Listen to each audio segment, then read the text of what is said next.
Intro ni Tipsy kay Looney.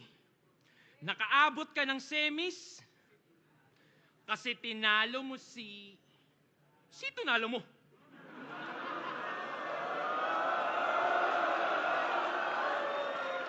Frank? Nasira tuloy yung intro, parang di ko memorya. Paano? Walang kwento ng simula, ba't andito ang pota? See, the novel wasn't exactly clear how it all started, kaya mga tao may kanya-kanyang teorya, kaya hayaan mong punan ko yung mga blanco dun sa unang pahina ng iyong totoong istorya. Game! Game! Game! Tangi niyang nakalaban? Mali. Tangi niyang nakalaban, si Zaito, gamit mga imbentong talata. Winter is coming, kanyang sabi at napili niyang panata. Winter is coming, hoy, nasa Pinas Kampuking ina mo yata. Pero ultimo yung winter mo, pagpapawisan, ngayong nasa imperno ka ng mga yawa.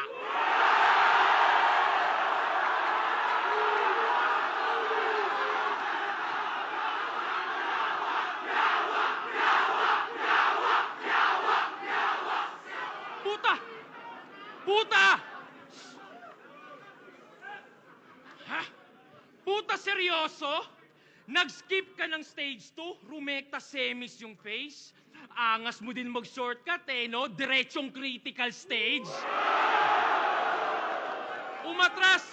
Umatras ba talaga yung alien na addict na si Aklas?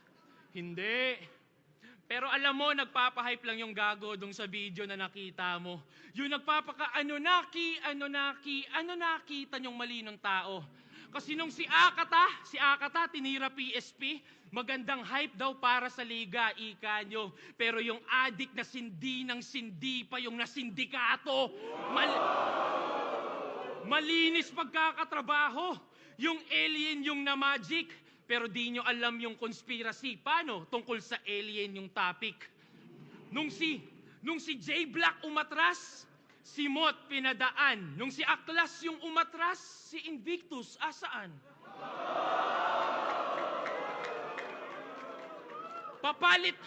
Papalit-palit na mga player para lang dyan ay sus. Ang mali nyo lang di nyo pinalitan yung final boss. Pero bakit nga ba may mga ganon? Ba't nga ba may mga ganon? Kasi isa kang PSP Gym franchisee. Di nyo alam yun. Ito ang bida ninyo. Business partner. So basically, may-ari ka rin ng liga na to. Ikaw yung poster boy, pero ako lagi yung most viewed. Tang ina mo, ito'y sampal.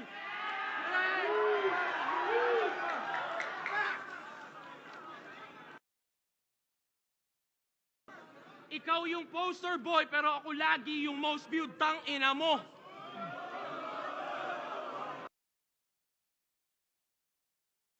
Na bilang owner lang ng gym, yung kaya mong i-flex, ako yung flex ko yung pagbubuhat lagi sa inyo.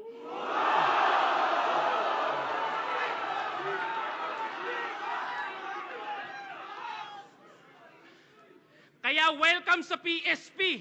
PSP, Paliga ni Shei at Phoebus.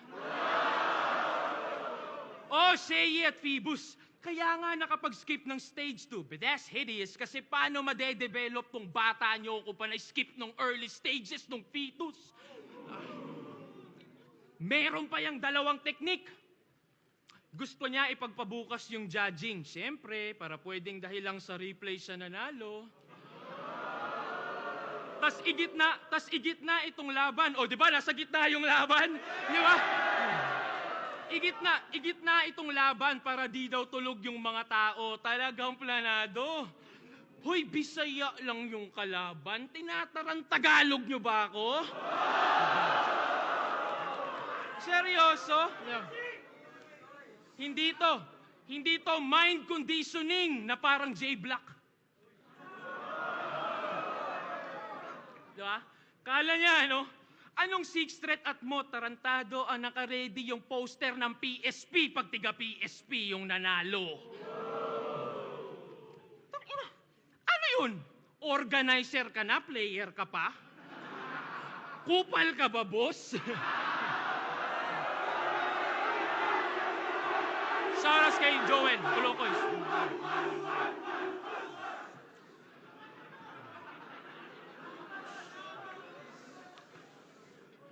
Tang-ina, nakakaawa ka. Pumayag ka maging puppet set. Asa na yung pride mo na tumanggi na lang instead and be like, hindi, ako si Sei. Isa sa OGs ng ating set, 2018 champion na sa aking belt. Puta, asa na yung dating Slim Sei? Now we can't stand up for his fucking self, bitch. Ako yung dinadaya, pero ikaw yung binabastos. Di pa ba sapat na tinulungan ka lang ni Enigma magkampiyon dati? Pati ba naman dito naka-safety? Cause dog, it's not about more championships pag sinabi niyong MC. Puta, hakutin mo yan lahat. Pero yung titulo ko pa din ang mas mabigat. Tanong mo sa tao yan, Shei. Kahit yung isang championship ni Nowitzki, mas matimbang pa din sa 2 kampyonato ng KD. Kaya di pwede ikumpara yung corona natin, isa kalambungan ng monopolyo. Nagkakatugma lang pagkat parehas tawag champs. Hindi pwede ikumpara yung corona natin, isa kalambungan ng monopolyo. Nagkakatugma lang pagkat parehas tawag champs, pero iba ng inuupo ang trono. Parang damo at bato, magkatugma naman oo. Ngunit legasiya ko'y natural, sadyang puro pagkatubo, habang legasiya mo'y nabuo dahil sa tulong ng mga taong nasa loob ng laboratorio. Tinuturi lang kasi tayong probinsyano nitong mga gago. O sige, pasok sa aming bahay. At dahil tayo'y probinsyano at may dayo, tsak may manok na makakatay.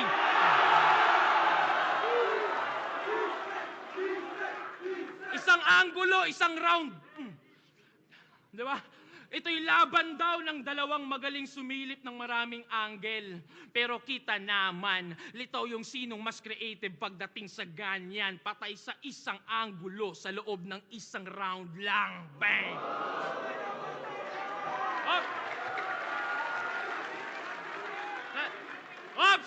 Ops! Iniisip niya na yung mga nakaredy niyang ribat. Siyempre! Totoo eh. Expected niya na yan. Basta yung delivery, pakiingatan. I-stutter mo ng konti para kunwari hindi mo inasahan.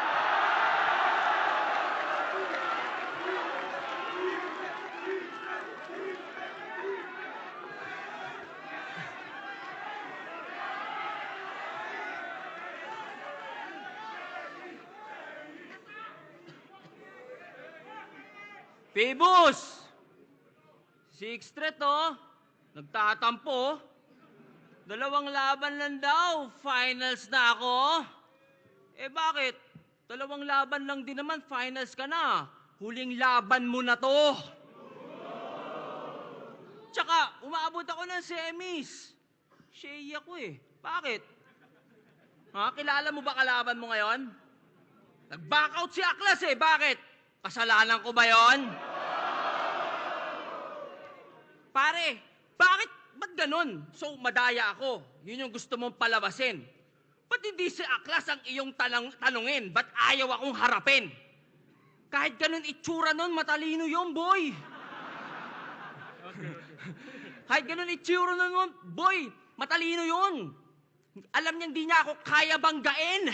At kung ikaw may utak ka din, kahit katiteng, dapat nag-back out ka na rin!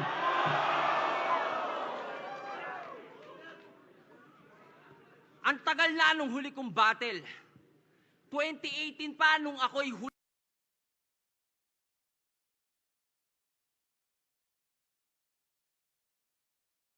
Di pa ako galit. Kasi di ba sabi ko, ang magti-trigger, ang pagtutok lang sa akin ng Glock ang magti-trigger ng aking pagbabalik. Pero pwede na tong tirador. Magiging 9 din naman yung 6 pagtapos ko ibitin pati warik! Davao! Game! Sixth threat! Di ba sabi ko magagandang katangian naman ng Mindanao yung banggitin nyo? Eh ba't sa dami ng pwedeng representative, ang napili nyo, ito. Panakot na naman. Di ba pa kayo nagsasawa sa ganyan? Hoy, tingin mo magandang pang-represent ng Davao yung pangalan mo na yan? Wait, gusto mo ba silang i-represent? Ba't parang ayaw mo naman? Kasi kung gusto mong i-represent ang Davao, dapat ang pangalan mo, Durian.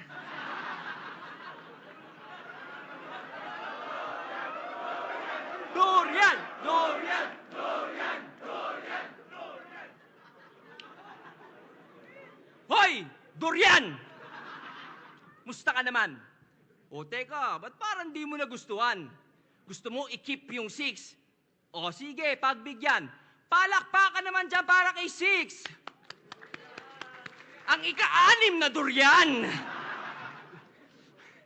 Napanood ko yung battle nyo ni Akata. Bisaya ka pala? Oh, relax. Gusto ko lang sabihin hindi mahalaga. Kung Bisaya o hindi, pare-pareho lang tayong Pilipino, di ba? Pero ano tong nalaman ko? Alam nyo bang Crips daw si Tanga? Member siya ng geng-geng. Sa FB, pinagyayabang niya pa. Yung mga caption sa pics, wag daw kalimutan kung saan nagsimula. Sige nga, kung Crips ka talaga, sino nagtatag ng Crips? Wala. Si Stanley Tookie Williams at si Raymond Washington noong 1971? O tinatag to ni Raymond Washington mag-isa noong 1969 pa kasi sa Black Panther siya ay na-inspira? Alin sa dalawa? Wait. Kung Crips ka talaga, pali, hindi ka pala laking Davao. Sa LA ka lumaki at natira. Sa LA ka lumaki at natira. Yawa. Alam nyo ba, ang Crips ay naging kilala sa mga pagnanakaw, droga, karumal-dumal na krimen at iba pa. So, ibig sabihin yung mga ganyan ginawa mo pala. Di tangina ka. Di mo na nga dapat ginawa, pinagmamalaki mo pa! Pero kung hindi naman, di umayos ka. Baka sampal-sampaling kita. Tigil-tigilan mo kakagaya sa kultura ng Amerika. Tanga, hindi ka Crips porket asul yung tela ng panyong nabili mo sa bangketa na tig-60 ang isa!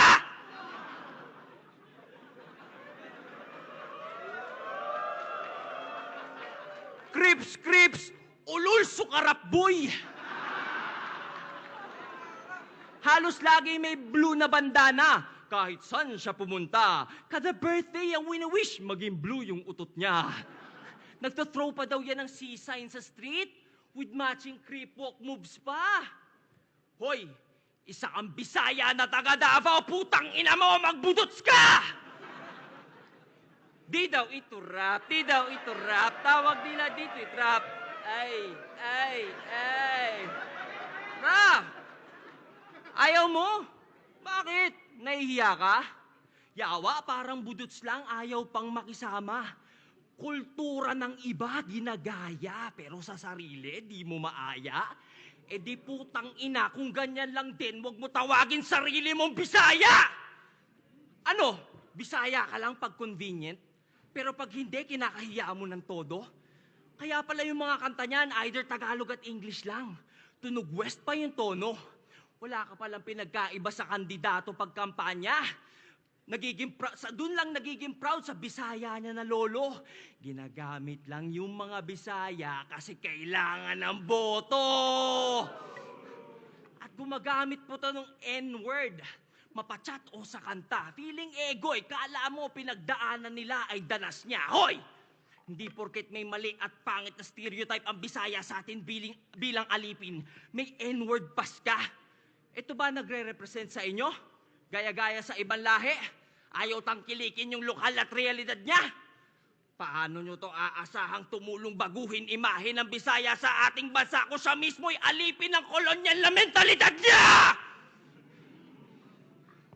Buti sa recent interview mo, nagbisaya ka. Oo, chinek ko, baka may pasabog. Pero dahil Bisaya, buong video, wala akong naintindihan. I'm like, hot dog. Pero buti, ilang araw bago yung battle, may captions na. Yung update ay umabot. Na-detect siguro ng YouTube na daw gago ka, kaya tinranslate sa Tagalog. Speaking of the devil, Itachi, Ano na? Balita sa Donggago. May bago bang info? Ay, sorry. Baka kayo yung na-OP, ba't Itachi tawag ko dito? Tinanong kasi siya ni Smuggles dati, bakit siya sumali sa army ng mga tito? Alam niyo sagot niya? Sumali ako ng Donggago para mag-spy. Parang si Itachi. Tangina mo! Weirdo! Siyempre si Ilong hindi na gets. Pero para matapos lang, umuo na. Kaya nalaman ko to eh. Tinanong niya ako, sino si Itachi? Bla bla bla. Sabi ko, seryoso ba? Lulong ka na ata sa bisyo. Pinagsasasabi mong bobo ka. Ano ba sinisindihan mo ha? Hidden leaf ng kono ha? Pota astig. Kaya pala ang lapad ng ilong kasi sobra sa weed. Itachi ang puta. Huy, pogi yun. Huwag ka namang feeling, leche ka. Yung self-confidence mo, lagay mo naman na ceiling. Kisame, pwede pa. Itachi, gulat ka, alam ko. So, paano ka tumakbo? Paganto? Kinginan to, feeling pogi, nag-iilusyon. Ano nangyari? Humarap ka ba sa salamin, tas nagsukuyomi ka doon? Nagdonggago para mag-spy? Puta, para saan? Bukod sa waksilat na bubuhay sa nakaraan, nang didisbigla pag naaangatan, ano pang di namin alam? Wait, matanong ko lang, alam ba nilang sa PM lagi mo silang pinagtatawanan? Pexman, cross my heart, mamatay man si Phoebus. Natatangahan sa inyo itong sarili nyong kagrupo. Real talk to, alam mo yan. Meron akong resibo. Oops! Pero atin lang, di ko ipapublic kasi meron akong prinsipyo. At huwag ka mag-alala, hindi ko ito i-upload unless mag-deny ka dito. Pero eto, teaser, para sa inyong kaalaman, yung mga kanta nyo daw, 10 segundo nyo lang pinapakinggan. Kaya nga may kantang Pilipinong Waki. Pag wak, hindi siya fan. Oh, ba't sumali ka dyan? Saka ba't sumali ka ng matira mayaman? Dapat pag Donggago, walang karapatan. Kasi pag nadadamay ang mga gago, magdedemanda naman. Pero ikaw si Itachi, kamo. Sakto, walang sisihan pag inubos ko buong clan mo, ikaw may kagagawan. Sa tanong natin simulan, Davao, alam niyo ba kung anong nagra-rhyme sa mga kanta tinagalog parang parody? Putang ina mo, Anthony! Hindi ako si Saki, mga ulol. Hindi ako si Saki, mga ulol. Magkaiba kami noon. Hoy, Saki, ba't ka kasi nag-a-accuse? Pwede namang magtanong. Like, ika-6 na durian. Napadpad ako sa pop.inquirer.net/54327 at may nabasa ako dun. Allegedly, plagiarized daw yung humanap ka ng pangit. Ang original daw nun ay Find an Ugly Woman by Cash Money Marvelous. Totoo ba yun? Shh, guys. Tahimik. Napipredict ko na yung sasabihin nito.